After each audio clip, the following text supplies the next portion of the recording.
Morning everyone, welcome back to the channel. So, welcome back to Burnham's Mere as well. I'm on the hunt for my long-tailed tits again. So, what a beautiful day. 30th of March today, so it's the Saturday of the Easter weekend, and I've currently got my Easter weekender running.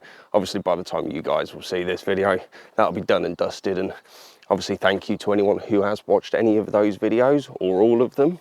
And obviously, hello, welcome, and thank you to any new subscribers that have joined the channel. So, last time I was down Burnham's Mere, it was quite quiet.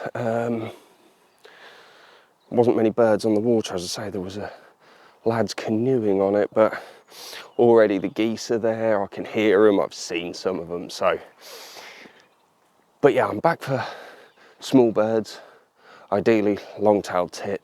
I'm determined to get a decent picture of a long-tailed tit, which is why I've come back down here and why I wanted to sort of have a discussion today about photographing what you love. Now, obviously, as always, we'll come back and talk about that in a bit. Let's go find some small birds.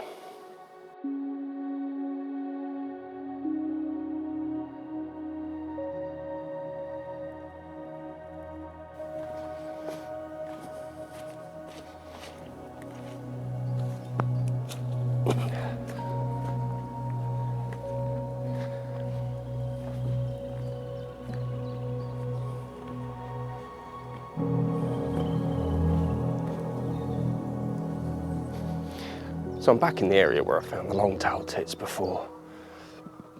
There's quite a bit of small bird chatter, but it's difficult to hear over the geese, to be honest with you. Noisy sods.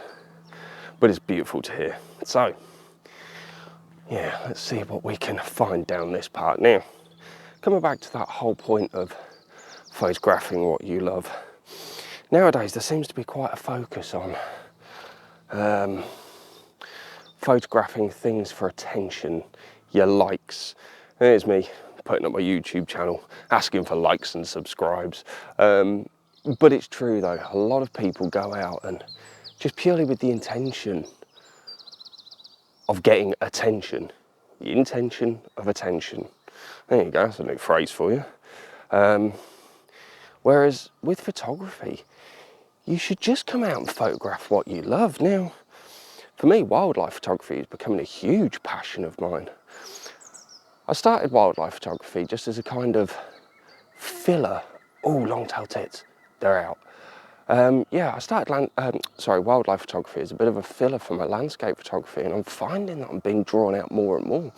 I don't know if it's because, if you've watched my previous video about possibly the best thing about wildlife photography is the ability just to get out.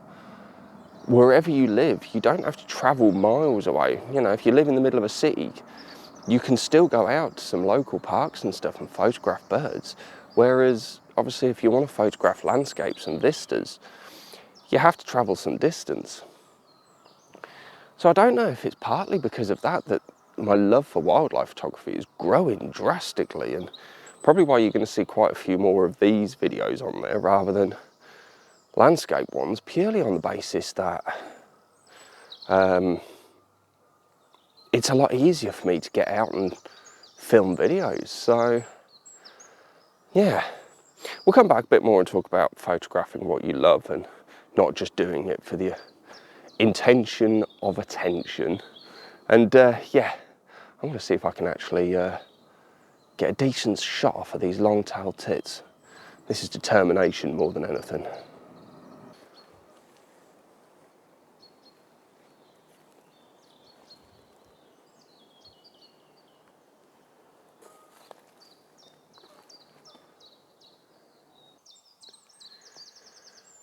Ah dear, so I've got myself positioned in an area where there were some long-tailed tits a minute ago.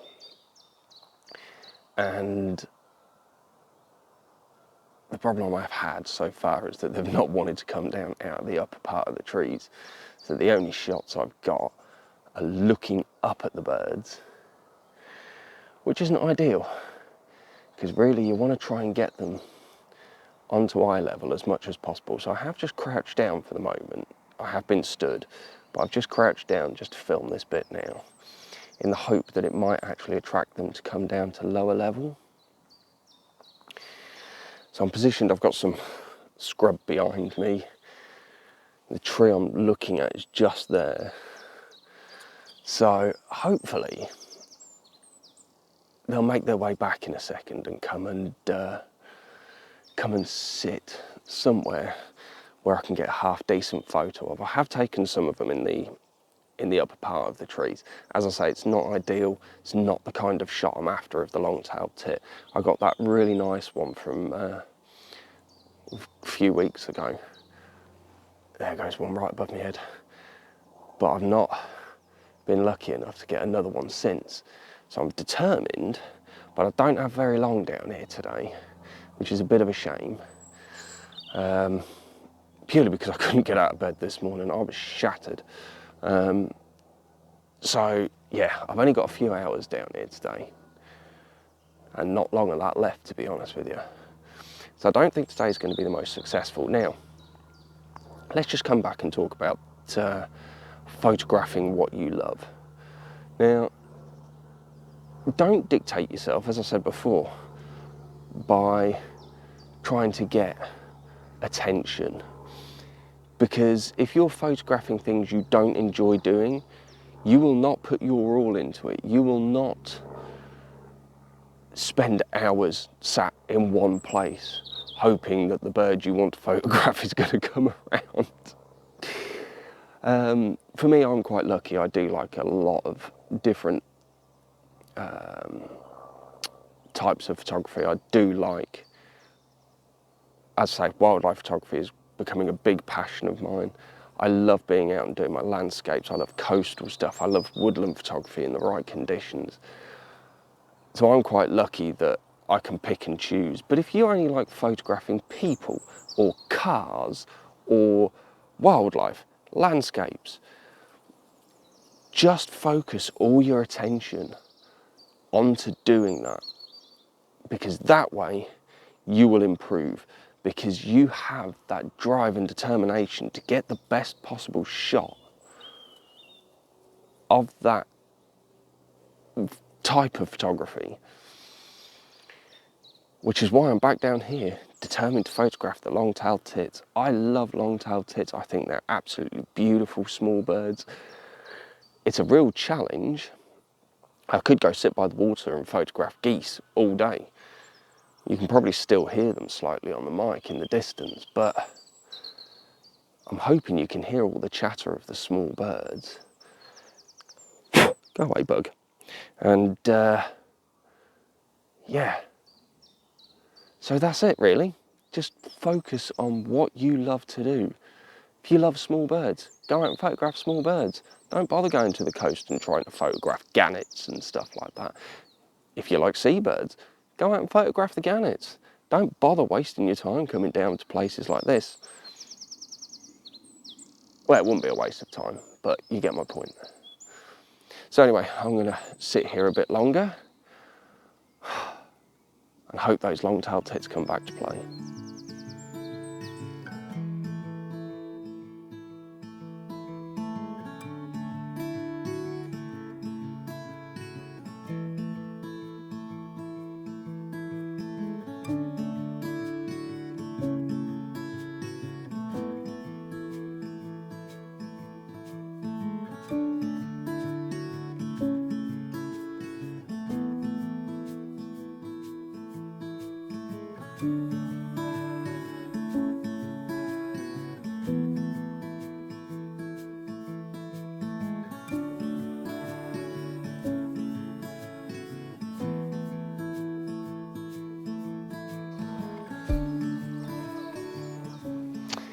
Okay, so that's me done for the day.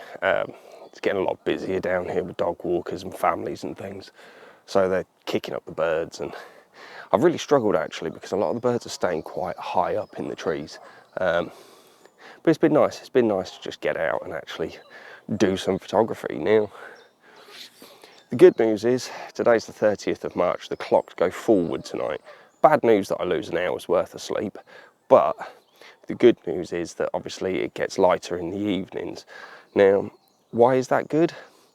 Well, if you think about it logically, this is a popular place for dog walkers and families. When you're looking at, sunset being around 8 o'clock, it does mean that less people will be out and down here, as opposed to a day like today, which is a Saturday. Beautiful weather, absolutely joyous just to be out. So yeah, so I'm calling it now. Camera obviously stays out until we reach it back to the car. So yeah, obviously if you've liked this week's video, and obviously that discussion about just photograph what you love, give us the old thumbs up, drop some subscribes from down the bottom wherever it is, and yeah, this is Mike out. Take care and be safe, everyone. Peace.